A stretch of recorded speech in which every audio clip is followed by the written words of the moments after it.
Parents convinced my husband that he deserved better and they all left me when I couldn't give them grandkids. 3 years later they are shocked when they saw me with a baby girl. So I, 30F, recently bumped into my parents and my ex-husband, Scott, 33M, and I really don't know how to feel about that meeting. For context, my parents and I have not been on speaking terms for almost 3 years, and it's the same with my ex-husband. We got divorced 3 years back, and since then, we haven't been in touch. In fact, I have done everything in my power to make sure that I don't have to see them again, because they pretty much ruined my life and mental health back when I was still with them, to the extent that I felt like I didn't even deserve to exist. After my divorce, I moved to the suburbs and tried to build a separate life for myself, away from everyone and everything attached to my past. So running into them recently has been a huge shock for me, and I kind of said certain things to them that I'm not sure was the best move for me. My parents had always wanted a son, and it's not like they treated me badly growing up, but it was very obvious to me that they would have treated me differently if I had been a boy. My mother had even spoken about it on several occasions, and I had tried my best to be the son that they never had, but I couldn't succeed. After I graduated from college and started living separately, I still tried to stay in touch with my parents because no matter what, they were still my family. And they were the only family that I had, because I wasn't particularly close to my grandparents, and neither did I have any uncles or aunts who would be there for me. So I had accepted my fate that no matter how much they pushed me away, they were still my only family. And even if they did not seem very interested in keeping in touch with me, I still tried to maintain contact. Then, when I was around 23 years old, I started dating Scott. We had met at a concert and had an instant spark, so after dating for 6 months, I introduced him to my parents, and that's when my parents started putting in more of an effort to keep in touch with me. They would call me more often and ask me about my relationship, and basically expressed more of an interest in my life. And I had noticed this change, but because it was a welcome change, I did not think much of it and just accepted it. The longer I dated Scott, the more involved my parents became in my life, and after one point, it felt like we were all just one big happy family. I was quite happy about it because this was all I had ever wanted, so I did not question it, even though I really should have. Anyway, after a little over 2 years of dating, we got engaged, and then we got married after having spent 3 years together. After we got married, things were pretty great for a while and I was enjoying my life as a newlywed. But 6 months after my wedding, my parents started hinting that they wanted a grandchild. I was just 26 at the time, and I wasn't exactly ready. I wanted to wait for a couple of more years before I started trying for a baby, but at their insistence, I had the talk with Scott and he was all for the idea of starting a family. So because of his enthusiasm, we decided to start trying for a baby soon after we got married. We tried for a really long time, but even after several months had passed, we had not been successful in conceiving. We started to suspect that maybe something was not right and decided to get tested, and unfortunately, it turned out that I was infertile. It came as a huge shock to both of us, but more than us, it was my parents who were disappointed. And they had not even bothered to hide it the day that we announced it to both our parents. My dad actually walked out afterward instead of comforting me. We decided to stop trying for a while, and Scott and I had a discussion about trying other ways, like IVF, but that would cost us a lot, and success during our first attempt was not even guaranteed. So we had to put our plans of starting a family on hold for a while until we had made more money and would be able to afford several rounds of IVF. We were content with that, even though we were a bit upset, but my parents were extremely unhappy. They stopped visiting, they stopped talking to me, and no matter how much I tried to explain to them that this was not exactly my fault, they were just not ready to hear it. After a few weeks had passed, I felt so let down by their behavior that I called them up and gave them a piece of my mind. I told them that they had been treating me a little too cruelly just because I couldn't give them a grandchild right now, and that made me doubt whether they were even capable of being good grandparents when I would actually be able to have a kid. I told them that they had treated me hard all my life, just because I was not a guy, and I could see how differently they treated my husband. For a really long time, I had tried to ignore all of that and maintain our relationship, but now, I was not interested in keeping in touch with them anymore, and I would appreciate it if they stayed away from me forever. It was very hard for me to do that because for a really long time, I had wanted nothing but their approval, but now I realized that it was next to impossible. But instead of being sorry about it, they decided to double down on what they were doing, and they were fine with me not speaking to them again because I was worthless as a woman anyway, since I couldn't have kids and they wanted nothing to do with me. It hurt to hear them say it, but at least I knew where I stood with them after that. After that phone call, I didn't really speak to my parents and we were done. When I told Scott about that phone call, he was very empathetic at first, but after a few days, I started noticing that even his behavior towards me was changing. I ignored it at first because I was already going through a really tough time mentally, so I didn't want to admit to myself that maybe even my husband was going to leave me. So I started pretending that nothing was happening and everything was fine, but within a few months, he had turned into a completely different person and was really cold to me all the time. I tried my best to save our relationship by putting in all the effort that I could, but it did not help because, after 3 months, he showed up at home with divorce papers and said that he was done with me. I couldn't say that I was shocked, but I still tried to reason with him and I told him that we could always try for a baby later. but he told me that there were a lot of presents that he wanted to leave and he just didn't want to get into it. He wanted this to be over as soon as possible because it was difficult for both of us. The divorce took almost 7 months to be finalized, and those were the toughest of my life so far.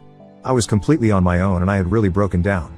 To make matters worse, a couple of weeks after he told me that he wanted a divorce and had moved out, I found out from a few relatives that Scott was apparently living with my parents. I knew that talking to them for help, so I decided to talk to my in-laws about it. It was a very uncomfortable conversation, but they said that my parents had apparently been in touch with Scott for the past few months. And I guess they had been brainwashing him into leaving me or something, which is why Scott had decided to leave, even though my in-laws did not think it was a good idea, but he had fought with them and wasn't speaking to them anymore. I don't know the specifics of what they had told Scott, but I remember my in-laws telling me that Scott had implied that my own parents had said that he deserved better. So I'm still not sure of what exactly they had told him, but I guess they were just desperate to have a son in any way whatsoever. And since I wasn't speaking to them anymore, neither could they hope for a grandchild from me, and soon, they decided to take Scott under their wing and got him to leave me. So I was left pretty broken after my divorce, and it took me several months to get back on my feet, but I was able to do it. Since then, I have not looked back and have done everything in my power to forget about the past and move on. After the divorce, I moved out of my house into the suburbs. I got a new job, changed my look and everything, and blocked my parents and Scott on social media. I also told all of my old friends and relatives that I did not want to hear anything about them ever again, and neither did I want to get them to know anything about me. All of them just respected that, and for the past 3 years, I've been in therapy and have been living pretty well. The only thing that had been bothering me was the absence of a baby, because even though I did not have a husband or parents anymore, I still wanted a child. I felt like I was ready to be a mother, and last year, I started IVF treatments and got pregnant with the help of an anonymous owner. And 4 months ago, I gave birth to my baby girl. Life has been pretty great since she was born, and I'm really happy. About 4 days ago, I had been strolling down the street with her, which is when I bumped into my parents and Scott. I was really shocked to see them on my street, and at first, I thought that they were here to see me, but I realized that they were walking out of a house, a couple of blocks away. When they spotted me, I literally froze and I should have gone back home, but I just didn't have it in me to move. So they walked over to me and greeted me, and then, immediately asked about the baby because, to their knowledge, I was infertile. I responded to them with the truth, and by then, I had processed what was happening and was starting to walk back home, but Scott stopped me and said that he was really glad that he had bumped into me because he had been thinking about me a lot recently. Apparently, they had come here to visit his aunt who had recently moved into this neighborhood. And he thought that bumping into me was a sign from the universe that he should make things right with me again and give our relationship a second chance. My parents were also standing right there, and they insisted that I invite them home and we have a chat about everything that's been going on in my life, since they have clearly missed out on a lot. I was honestly appalled that they were even saying any of this, and actually thought that I was going to invite them in after all that had happened in the past. It had taken me 3 whole years to move on from it, and I'm still in therapy, trying to work on my feelings. So I kind of had a bit of an outburst, and I told them that I would rather invite a bunch of bloodthirsty wild animals into my house than them, because they would still be better. I told them to cut the crap and stop pretending like they actually cared about me or what was going on with me, because the only reason they wanted to speak to me was because I now had a baby. My parents wanted to speak to me because they were finally going to get a grandkid, and Scott wanted to talk to me because obviously, he hadn't been able to find anyone else, and he thought that since I had been able to get pregnant once, getting pregnant again would not be a problem, and he could just waltz back into my life again. It was sickening that all they saw me as was a source of babies and not a real person with real feelings. They had all abandoned me when I needed them the most to support me emotionally, even though I had expected it from my parents, because they had already made it very clear to me right from my childhood that they would much rather prefer a boy, and in their opinion, the only value that a woman had was defined by whether she was capable of being a mother or not. But the real shocker had been Scott, who had spent so many years with me and even comforted me, but in spite of all of that, he had gone along with whatever my parents had said for some twisted reason and left me when I was at my lowest. I hadn't forgotten any of the things that they had said to me, and I just repeated it back to them. So since I was worthless as a woman and since Scott deserved better, maybe they should leave me alone now. And honestly, I've always been a very quiet and shy person, but when they confronted me in the street that day, I had been yelling at them at the top of my lungs. It was 3 years worth of anger coming out all at once, so it had been pretty nasty, and once I was done yelling at them, I made a run for it back to my house and shut the door as quickly as I could. I had been feeling extremely sick after that, so I decided not to go to work for a couple of days and have been staying at home with my baby since then. And my interaction with my parents and Scott had been playing in my head on a loop since then. I honestly had no idea what I was going to do about it until last evening when I received a call from an unknown number. I don't know why, I usually don't answer calls from numbers that are not known to me, but yesterday, I decided to pick up the phone. It was Scott on the other hand, and behind him, I could hear my parents whispering in the background. I'm pretty sure they were not even trying to be quiet, they actually wanted me to know that they were there. Anyway, I tried not to let myself be too affected by that. I just told him that I wanted him not to call me again because otherwise, I would be forced to take precautionary steps against him, and I did not want to do that. I told him that the same thing went for my parents as well. I did not want anything to do with them, and the only reason I had even picked up the call was because I wanted them to know that I was done. I had been done 3 years back as well, and I'm still going to be sticking to it. But Scott told me to hear him out, and in spite of myself, I couldn't hang up. So I let him speak, and he told me that he knew that he had messed up and had my parents, but it was just coming from a place of disappointment. He told me that both my parents and even he himself had really been looking forward to starting a family, having a baby in the family, and whatnot. Finding out that I was infertile and wasn't even willing to go through IVF until we had enough money, it was difficult to come to terms with it for them. And they hadn't dealt with the best way possible. But now, they really wanted me to give them a second chance to prove that they were worthy of being a part of my life. And after a few seconds, I told him that I did not buy any of the nonsense that they were trying to sell me. They wouldn't have cared about me if they hadn't seen me with a baby that day, and that was the bottom line. That was the truth of the matter, and I was sick of them trying to pretend that it wasn't. And then, I was about to hang up, but my parents piped up from the back and said that this was the exact kind of behavior that they had cut me off for.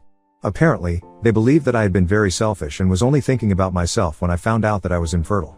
So instead of giving everybody their space, I kept forcing my presence onto them and kept trying to get them to comfort me and pay attention to me all the time, even though they were struggling with the news themselves as well. And that's why everyone had ended up pushing me away, which is how I ended up in the position of having no one there for me. I did not entertain the conversation after that, I just hung up. And I really do know that they were just trying to gaslight me, but I can't help but doubt myself now. So just for my own peace of mind, I need to ask Aita, because I asked for reassurance after I found out that I was infertile. Edit. So first of all, a lot of people wanted to know why my parents had not tried for another baby after I was born if they wanted a boy so badly. Well, my mother had to deal with a lot of complications during her first pregnancy as well, and the doctors had suggested waiting for a couple of years before they tried for another one. But even when she had me, she was in her mid-30s. Waiting for a few more years would mean that she had to wait until her late 30s, which would mean that the pregnancy would be even more risky. Just like I had to struggle a lot to conceive and eventually found out that I was infertile, my mother also had to struggle a lot to conceive me. The only catch was that when she was struggling, it was her mother-in-law who was nasty to her, but this time, with me, it was my own mother who couldn't spare a thought about me. Anyway, that was the reason why they could not have another child and were stuck with just me, a daughter. And I don't really know exactly what kind of relationship Scott had with his parents, but from whatever I had observed, they seemed to get along pretty well. As of now, I don't know if they have been able to make up after the last fallout that they had, since I haven't kept in touch with his parents and I obviously haven't spoken to Scott about it. But Scott is an only child, he definitely did not have any competition, and whenever I visited his parents, I could see that they really loved him and he had been treated well right from his childhood. So I really have no idea why he latched on my parents like he did. At least with my parents, I knew that they wanted us on, which is why they started treating Scott like that, but with him, I had no idea what went wrong. In the past 3 years, I had only been trying to forget about all of this, so I hadn't really thought about it or questioned it, but now that you guys bring it up, I feel like I have to speak to my ex-in-laws and get to the bottom of it. For my curiosity, if nothing else. Anyway, I hope this clears up any doubts that people have. Update 1, I decided to speak to my ex-in-laws and get to the bottom of why exactly Scott has been behaving the way that he has. Honestly, I couldn't think of a single reason why he would need to visit his aunt with my parents. That was just strange. And I already knew that this was not my fault. They had abandoned me when I needed them because they are terrible people. And I knew that they were just trying to gaslight me. I only wanted some reassurance and I did not want to bother my friends with this, since it's too personal. And that's why I posted it here. So thank you so much to everyone who reassured me and made sure that I knew that I was not the bad guy here. Anyway, it was quite awkward to reach out to them after 3 years of having no contact, because the last time that I had spoken to them was around the time of the divorce. But luckily, they were quite glad to hear from me, and after a bit of small talk, I decided to get to the point and ask them why exactly Scott was so close to my parents and if they had been in touch with him or not. They told me that a couple of months after their last fight, they had actually been able to make things up with Scott and were in touch with him right now, but he had also remained in touch with my parents. They told me that he had been loved as a kid, so it was not like he was trying to replace his parents with mine. But apparently, my parents have been pretty shady, and right from the beginning of our relationship, they would try to get him on their side. Even while we were dating, Scott would tell his parents that my parents would occasionally invite him to dinner, even when I was busy, and he would be there for them separately. He thought that this was something worth bragging about because he believed that he had impressed my parents simply by being himself, which was kind of true because he was a guy and that was enough to impress my parents. So they had already spent a lot of one-on-one time together without my knowledge, and he had started looking up at them as parental figures, even though he had parents of his own, and he respected them as well. It was just really complicated, and on top of that, my parents constantly showered him with really expensive stuff and would write him checks all the time. That's the money that Scott had offered to use for IVF back when we were together, but I thought he was bluffing because back then, we did not have that sort of money, and never did I want him to do anything shady for the money. And he didn't want to tell me that he had received a bunch of money from my parents because then he would have to come clean to me about the kind of relationship that he had with them. But even after that, I refused to get IVF because I didn't think that he had the money and I wanted to save, and that's what my parents used to manipulate him into going against me and saying that he deserved better, somebody who had faith in him. Eventually, in a couple of months, they were able to brainwash him, which is how he ended up leaving me. My ex-in-law apologized to me for it, but also explained that even though they did not agree with the kind of relationship that Scott had with my parents, he was their only son, so they couldn't cut him off either. And I don't blame them, they don't owe this to me, and they were just being nice by telling the truth. But anyway, now that I know what the truth is, I don't have any reason to entertain them if they reach out to me. They're all disgusting people and not worth my time. Update 2, I finally decided to go back to work after almost taking 2 weeks off. Luckily, I have quite a lot of days left over from my maternity leave since I didn't take the full 6 months off in one go, and my company's policy is quite flexible. It was just my daughter and her nanny at home, and I trust the woman implicitly. She has a bunch of references, and I know her personally as well. She's a really good woman. So halfway into the workday, when I received a phone call from her, and she immediately told me that she had decided to take my daughter home with her since she wasn't sure if staying in my house would be safe or not because of my ex-husband. I decided to let her go home with my daughter so they would be safe, and immediately called the cops while driving back home myself. On the phone, she had already informed me that Scott had been standing outside for a couple of minutes and had been screaming for me to come out, and when he realized that I was not in there, he started trying to kick the door down. He was cursing really loudly, and my daughter had been crying. So she had done some quick thinking and had called me so I could inform the police, and she could leave through the back door and walk to her house through the gate in the backyard since she lived a couple of minutes away.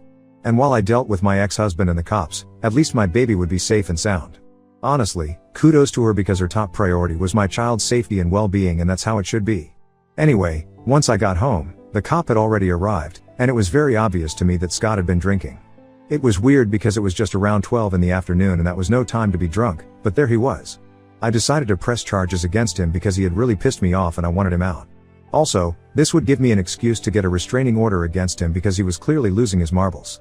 Anyway, they were able to take him away, and a couple of minutes later, my nanny came back home with my daughter and I gave her the rest of the day off because I was going to stay home with my daughter.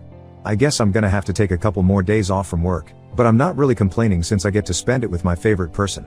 Update 3, hey, so it's been a couple of weeks since I last posted here. I got really busy with taking care of my baby, and I also just decided to take on a new project. It's been pretty exciting, but here's the situation with my parents and Scott. So I was able to get the restraining order against Scott, thankfully. It was not much of a struggle because I had security footage from the day that he visited me while drunk and started throwing a fit when he discovered that I was not at home. I guess my parents took a look at his situation and decided not to bother me, so they have been staying away, but my ex-in-laws informed me that after what happened to me, they have decided not to keep in touch with Scott.